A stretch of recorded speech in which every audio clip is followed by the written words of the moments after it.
Hello दोस्तों, आज मैं आपको कोई कहानी नहीं बल्कि हमारी अपनी जिंदगी की सच्चाई सुनाने जा रहा हूँ। एक ऐसी सच्चाई जिसे हम रोज देखते हैं लेकिन महसूस नहीं करते। सोचिए उस दिन के बारे में जब आप नल खोले और वहाँ से पानी नहीं, सिर्फ हवा निकली। दोस्तों, यह कोई आने वाला भविष्य नहीं है, यह आज का भारत है और इसका नाम है जल संकट। सोचिए, धरती का 70% हिस्सा पानी से ढका है, फिर भी एक देश ऐसा है जहां लोग पानी के लिए लड़ रहे हैं। ये कहानी किसी रेगिस्तान की नहीं है, ये कहानी है भारत की। आज हम जानेंगे भारत में जल संकट क्या है, क्यों बढ़ रहा है, नीति आयोग क्या चेतावनी देता है और क्या अब भी बचने की कोई राह है। पानी जीवन है, लेकिन सच्चाई ये है, धरती के कुल पानी का सिर्फ 1% ही मनुष्य के उपयोग के लिए उपलब्ध है। भारत, जो दुनिया की 18% आबादी को संभालता है, उसके पास केवल 4% ताज़ा जल संसाधन है।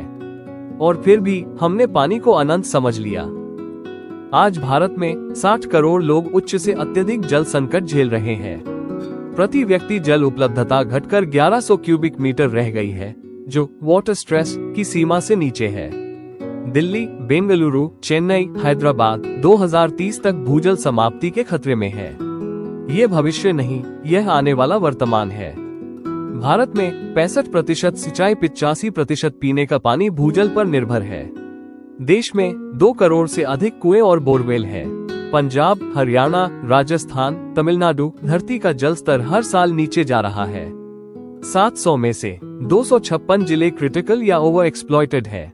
धरती अब खाली हो रही है। भारत में 85% पानी खेती में जाता है, लेकिन फ्लड इरिगेशन पानी को मिट्टी में नहीं, नालियों में बहा देती है। धान और गन्ना जैसी जल गहन फसलें सूखे इलाकों में उगाई जा रही हैं। परिणाम, पानी खत्म, किसान संकट में। नीति आयोग बताता है, भारत का 70% सतही जल प्रदूषित है। गंगा, यमुना, मां कहलाने वाली नदियां आज सीवेज और केमिकल धो रही है। पानी बचा है पर पीने लायक नहीं। बारिश अब न समय पर आती है, न सही मात्रा में। कभी सूखा, कभी बाढ़, रिचार्ज नहीं होता, नदियां सूखती हैं, ढांचे टूटते हैं। भारत 1.4 अरब लोगों का देश। शहर फैल रहे हैं, लेकिन पानी उतना ही है। नतीजा, टैंकर माफिया, पानी पर झगड़े, राज्य विवाद। जून 2018 की नीति आयोग की रिपोर्ट कहती है, भारत अपने इतिहास के सबसे बड़े जल संकट का सामना कर रहा है। 600 मिलियन लोग। High to extreme water stress में वाटर क्वालिटी इंडेक्स में भारत 120वें स्थान पर। 20.52 मिलियन कुएं, भूजल पर भारी निर्भरता का प्रमाण। ये रिपोर्ट सिर्फ आंकड़े नहीं, अलार्म है। जल संकट के प्रभाव। जब पानी साफ नहीं होता तो बीमारियां पैदा होती हैं। करोड़ों लोग सुरक्षित पेयजल से वंचित हैं। डायरिया, हैजा, टाइफॉइड आम हो जाते हैं। हर साल लाखों मौतें गंदे पानी से जुड़ी होती हैं। माँ अपने बच्चे को दवा नहीं, साफ पानी देना चाहती है। जल संकट का सबसे बड़ा बोझ महिलाएं उठाती हैं। कई गांवों में 4-6 किलोमीटर दूर से पानी लाया जाता है। लड़कियां स्कूल छोड़कर पानी धोती हैं। पानी की कमी शिक्षा भी छीन लेती है। खेती बिना पानी जिंदा नहीं रह सकती। फसलें सूख जाती हैं, पैदावार घटती है, किसान कर्ज में डूबता है और कभी कभी एक किसान पानी की कमी से नहीं, उम्मीद की कमी से हार जाता है।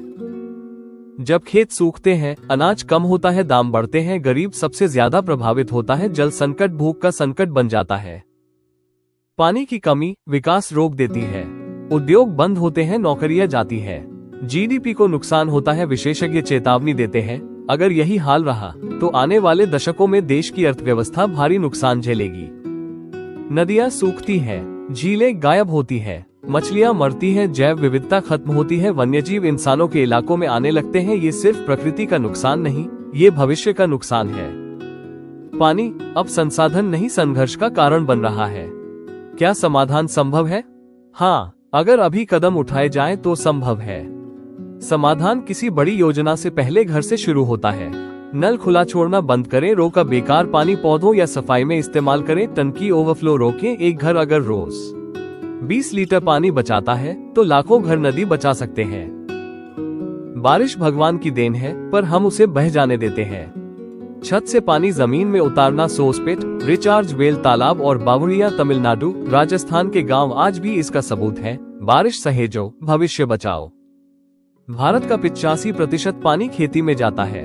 अगर खेती बदले तो देश बदले।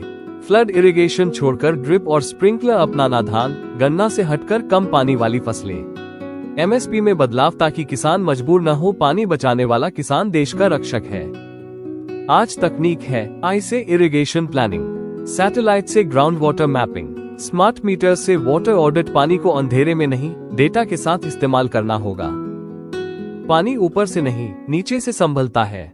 ग्राम panchayat water planning, local water budgeting, community monitoring. जब गांव तय करता है कितना पानी है और कहां खर्च होगा, तो पानी टिकता है।